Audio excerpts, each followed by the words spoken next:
Indrajit study point में आप सभी का स्वागत है। हम पढ़ रहे कॉम्पिटिटिव एग्जामिनेशन सेट 29.2। जैसा कि आपने थंबनेल में देखा है, उन सभी एग्जामिनेशन के लिए आप इसको प्रिपेयर कर सकते हैं, पढ़ सकते हैं। तो चलिए शुरुआत करते हैं क्वेश्चन नंबर 26। जब हम ऊपर ये पढ़ रहे थे ना, दिए गए प्रश्नों में 4 आकृति दी गई है, उसमें से आपको जो 3 सामान्य है और एक जो अलग है उसको छांट देना है। तो क्वेश्चन नंबर 26 में इसमें कौन सा आपको अलग दिख रहा है जिसको हम लोग निकाल सकते हैं, बस उस अलग वाले को निकालना है। तो इसका आंसर हो जाएगा ये बी हो जाएगा, 26 का बी। क्वेश्चन नंबर 27 का आप देखो, 27 का आप बता देना। 27 का समझ में आ रहा है कौन सा अलग है, कौन सा अलग दिख रहा है? हाँ, 27 का आंसर सी, सही बात है। अब देखो क्वेश्चन नंबर 28 और 29। निम्नलिखित प्रश्नों में दिए गए विकल्पों में से लुप्त संख्या को ज्ञात करना है कि क्वेश्चन मार्क के जगह पर क्या होगा। सबसे पहले क्वेश्चन नंबर 28, इसका आंसर हो जाएगा 41 और 29 का हो जाएगा आंसर ए।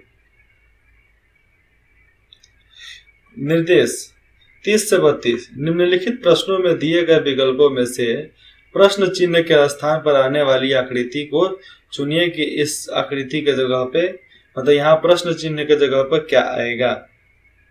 ये देख लो, आपके पास सब सामने दिख रहा है ना, बस सामने वाले बताना है। तो इसका आंसर हो जाएगा सी। 31 का आंसर, 31 का क्वेश्चन देखो, इसका आंसर आप बताओ। उसमें भी वही हाल है, इस प्रश्न आकृति के जगह पे इसको लिखना है। इसमें से कौन हो सकता है? यहाँ पे टर्न मारा, टर्न मारा, टर्न मारा, सीधा होगा। तब टर्न मार के लेफ्ट चला जाएगा, आंसर इसका हो जाएगा सी।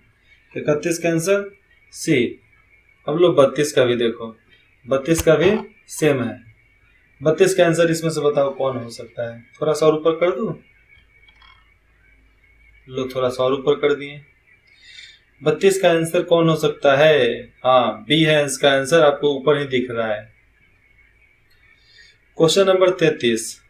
एक विशिष्ट कोड भाषा में फोन को स्क्वाह लिखा जा सकता है, SKRQH लिखा जा सकता है। इस कोड भाषा में कॉल्स को किस प्रकार लिखा जाएगा? कॉल्स को किस प्रकार लिखा जाएगा?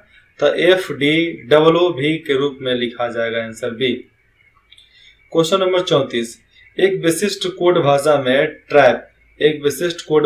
ट्रैप को 29 लिखा जाता है, तो लैब को 31 लिखा जाता है। इस कोड भाषा में मैट को किस प्रकार लिखा जाएगा? मैट को कैसे लिखा जाएगा? तो मैट को 36 के रूप में लिखा जाएगा, आंसर सी।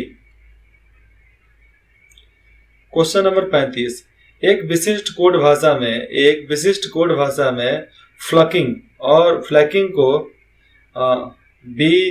BPKGGMJ के रूप में लिखा जाता है। तो इस कोड भाषा में फ्लेमेट को किस प्रकार लिखा जाएगा? फ्लेमेट को कैसे लिखा जा सकता है? तो फ्लेमेट का BPQWXAA के रूप में लिखा जा सकता है। क्वेश्चन नंबर 36 छोड़ो, सबसे पहले जानो पेपर 2। अब सामान्य जानकारी चालू हो जाता है। यहाँ से क्या होता है? सामान्य जानकारी चालू होता है। तो चलिए, प्रत्येक उत्पादन भूमिका श्रमिक, भौतिक पूंजी तथा मानव पूंजी को मिलाकर आयोजित किया जाता है। इसे डैश के रूप में जाना जाता है। किसके रूप में जाना जाता है? उत्पादन के कारक के रूप में जाना जाता है। Question number 37। एक वर्ष के दौरान भूमि के एक टुकड़े पर एक से अधिक फसल उगाने की प्रक्रिया को डैश फसल के रूप में कहते हैं। बहुविधिक फसल उसको कहा जाता है। क्या चीज? बहुविधि। आप जब ज्योग्राफी पढ़ोगे ना, तो उसमें बहुविधि आपको समझ में आएगा। क्लास 10th का ज्योग्राफी, क्लास 9th का ज्योग्राफी। आर्थिक विकास। Question number 38। किस वर्ष में भारतीय लघु उद्योग विकास बैंक, इसको बोलते हैं CDB, स्थापित किया गया था? CDB कब स्थापित हुआ था? जो छोटे छोटे व्यापारियों के लिए ही चालू हुआ था। तो उसका आंसर हो जाएगा ए। क्या हो जाएगा? 1990। Question number 39।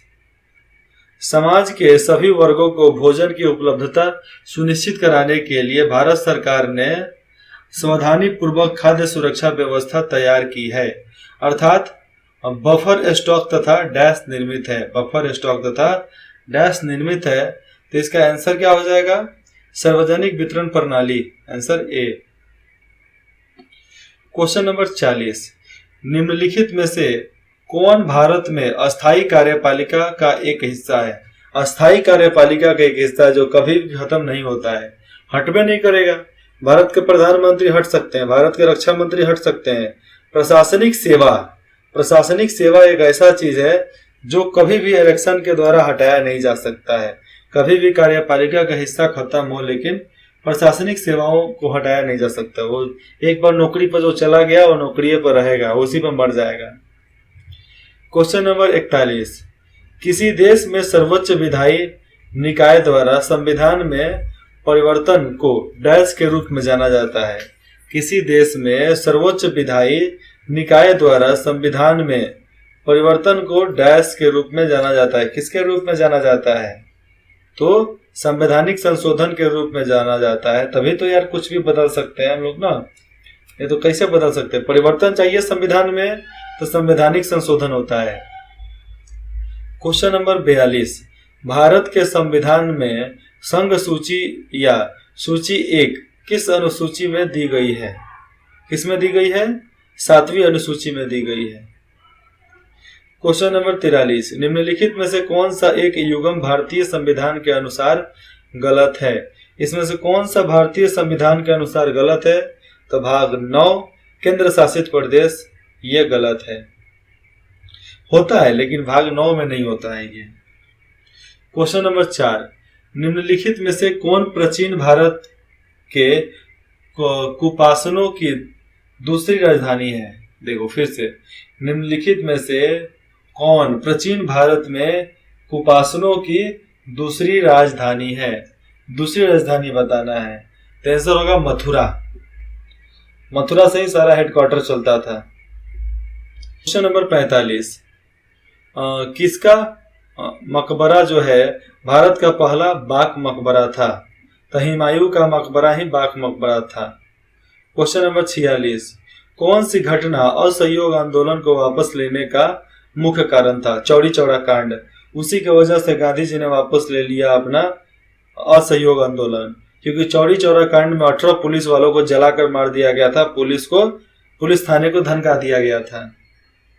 Question number 47, Cripps mission British सरकार द्वारा पूर्व भारतीय सहयोग को सुरक्षित करने के लिए किस वर्ष में एक प्रावधान था? फिर से सुनो, क्रिप्स मिशन ब्रिटिश सरकार द्वारा पूर्व भारतीय सहयोग को सुरक्षित करने के लिए किस वर्ष में एक प्रावधान था? ये प्रावधान बताना है तो 1942 में यह प्रावधान था कि भारत को आजाद कर दो अब, क्योंकि उसी समय नया राजा बना था वहां के, क्योंकि सारा चीज राजतंत्र से हटाकर अब प्रजातंत्र हो गया था वहां पे भी।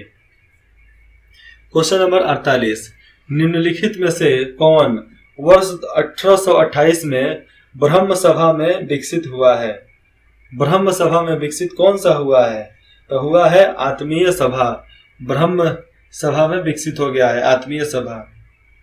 क्वेश्चन नंबर 49, जैन धर्म में हथेली पर एक चक वाले हाथ द्वारा क्या चिन्हित किया गया है? अगर एक हाथ ऊपर है तो इससे क्या चिन्हित किया जाता है, कि क्या प्रूफ हो जाता है कि हाँ भैया ये ठीक है ही है? ठीक है, अहिंसा। हर धर्म अहिंसा चाहता है, हिंसा कोई नहीं चाहता है। क्वेश्चन नंबर 50, भारत का कुल क्षेत्रफल दुनिया के कुल भौगोलिक क्षेत्र का लगभग कितना प्रतिशत है?